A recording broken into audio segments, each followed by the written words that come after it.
Barely 2 weeks after social distancing measures were eased, the coronavirus that caused COVID-19 has returned to Hong Kong with a vengeance.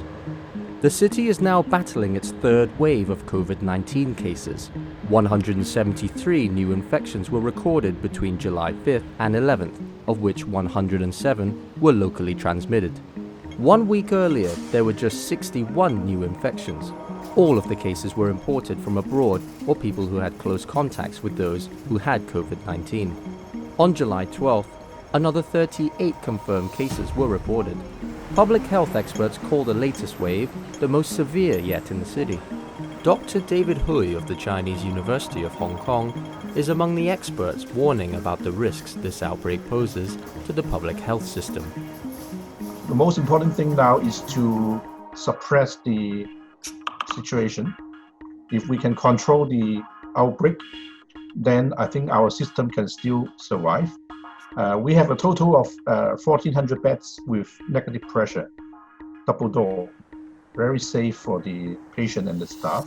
And there are also some tier 2 isolation beds, but we have very limited number of quarantine units. So if there is a massive outbreak, our public system can be overwhelmed and we will not have enough places for the quarantine purpose. Health experts called for companies to allow employees to work from home again.